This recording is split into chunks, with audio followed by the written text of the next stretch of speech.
Hello everyone, Shainaashley here. Today I'm bringing you a brand new Chainsaw Man piece. This will be a one video project as I continue to tell you the tale of how I was possessed. If you would like to start with the first part of this story, I suggest you go back and watch my latest video. I can put a card link on screen here, and I'll put a link in the end screen as well.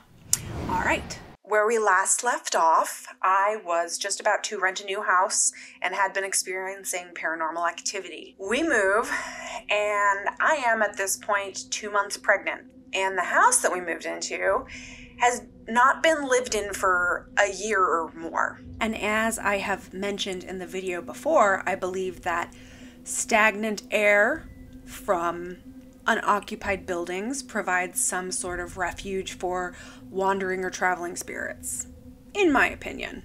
It was a large home built in the 1890s, and we were going to have 3 roommates. But for the first 3 weeks, we were alone in the house, just my boyfriend and myself. This house had 3 stories. It had upstairs with 2 bedrooms, the main floor where we resided, and an unfinished basement. Our very first night there, we were both woken by thuds coming from upstairs. As mentioned, this is an old house, and you can always hear the stairs creak anytime someone uses them. We heard someone coming down the stairs. I was freaking out. No one else was supposed to be there but us. And it's a brand new place, and all sorts of intruder thoughts were going through my head. My boyfriend took a wooden baton that he had for whatever reason and bravely looked through the house. I heard him go up the stairs, I heard him walking around, and then shortly come back down. He said no one was there. I didn't sleep for the rest of the night, and I'm not sure he did either, terrified that we would hear something else. Over the next few days, we were unpacking and started getting settled into our new home, and I was on clothes. My boyfriend had a pair of these Ronald McDonald looking yellow women's gloves that I had always hated. He looked ridiculous wearing them, but continued doing so regardless of my opinion. Because of this, I made special attention in burying them deep in the closet in a drawer underneath a whole bunch of other things, hoping that, out of sight, out of mind. Later that day, or maybe even the next, I was walking through the dining room to the kitchen, and I found these same yellow gloves neatly folded on the kitchen table. I called out and I asked him if he was planning on wearing these today, to which he said no, and also denied taking them out of the closet, which I found very odd because I have a specific memory of putting them away. Now, about a week later, I came home from work to him all freaked out because he said he could hear a woman speaking and that she sounded like she was in the basement. And it continued for a period of 10 or so minutes, once or twice during the day. And regardless of the fact that when he checked, again, no one was in the basement. The scratches on my body continued to appear in places that I couldn't have reached, and once on my face. But again, these scratches were too thin and close together for me, a chronic nail biter, to have done this to myself in my sleep. Now remember, from the beginning of the activity, it has only been a little over 2 months as all of this is taking place.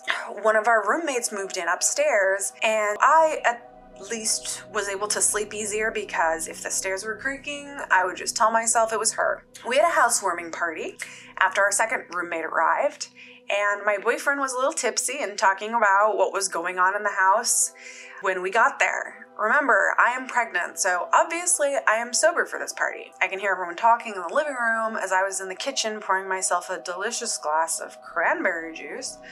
I hear laughing from the group as the light fixture on the dining room ceiling shatters. I'm talking, it didn't just wiggle loose and fall off, it shattered into a dozen pieces, and the little knob thing that you have to unscrew when you're changing the bulb was still screwed in. That scared the crap out of me, and it jarred the guests as a few people came to see what the noise was from. Nobody was laughing anymore. My boyfriend staged the house the next day and every day for a week, and the haunted activity seemed to stop. Well, they seemed to stop, except for the few occasional things. I remember waking up one morning and going into the kitchen to find dozens of maggots on the ceiling, little white maggots. They were falling on the cabinets and the countertops and the floor, and it was just revolting. And I remember not even wanting to step foot in the room, and vacuumed them all up. As I did this, I was searching for a source where they could have been coming from, but I never found one. As I mentioned in the first part of the story, my boyfriend was able to see ghosts and manifestations.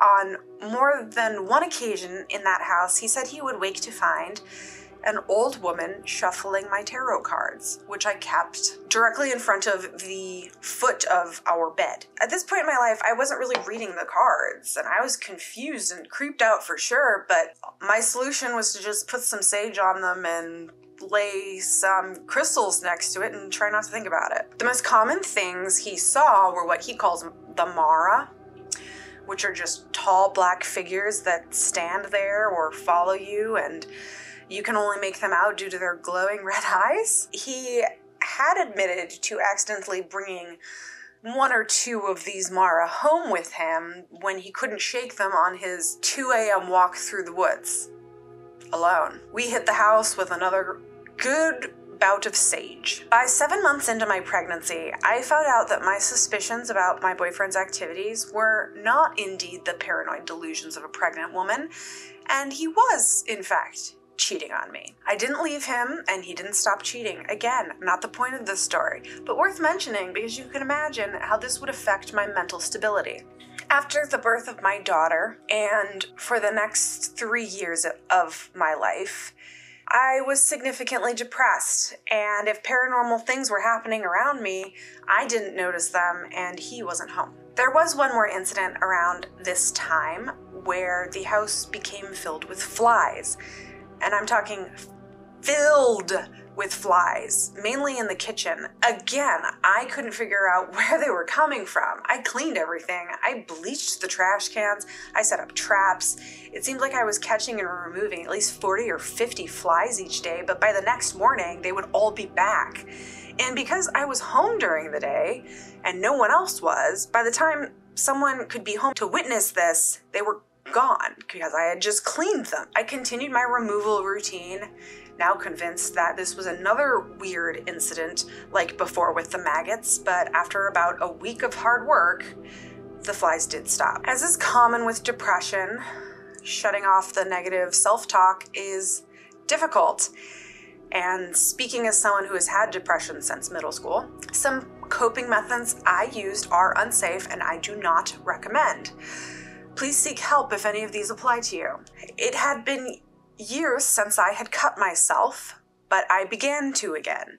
The voice in my head was beginning to be constant, and what was worse is that it didn't feel like my voice. When any of us have thoughts, even intrusive ones, they just feel like you were thinking, obviously. But these thoughts that were telling me to cut myself, get in the shower, and then go lay in the snow overnight, turn my car into oncoming trucks on the road, drive off the bridge, drink myself to death, they didn't sound like my own. I started to really think I was going crazy. I was having nightmares all the time. I cried every day, but I didn't know who to talk to, and my boyfriend and I were hardly speaking anymore. I didn't have anyone I could trust to explain these things, or anyone that I thought wouldn't just say that I need help. I'd need to be admitted to a hospital. I started hanging back after my weekend restaurant shifts. My daughter would be with her grandparents on the weekends, and being out at the bars was better than sitting at home wondering what or who my boyfriend was doing. With a little time, I began to open up to a few of them, and it turned out that my one friend, let's just call her Jane, knew of a psychic that she personally had been to and trusted. This psychic, I guess she'll be Marie, specialized in connecting people to loved ones that had passed, and as far as Jane said, was able to know details about her father without telling her anything. I knew my issue was different, but I didn't know any other way to get in contact with someone like this, so I asked to set up a meeting. Marie didn't work like that, though. She wouldn't talk to just anyone. You had to call her on a private line and leave a message saying only your name and your birthday. Then, if she was willing to see you, she would call you back. Well, I got a call back, and Jane decided to use this opportunity to see Marie again and talk to her deceased father so she could accompany me. And although I had done my best to make this story as concise as possible, it looks like we're gonna need another video. So I'll stop you there, everyone, and see you next time. My name is Shainaashley. Thank you for watching. Bye-bye.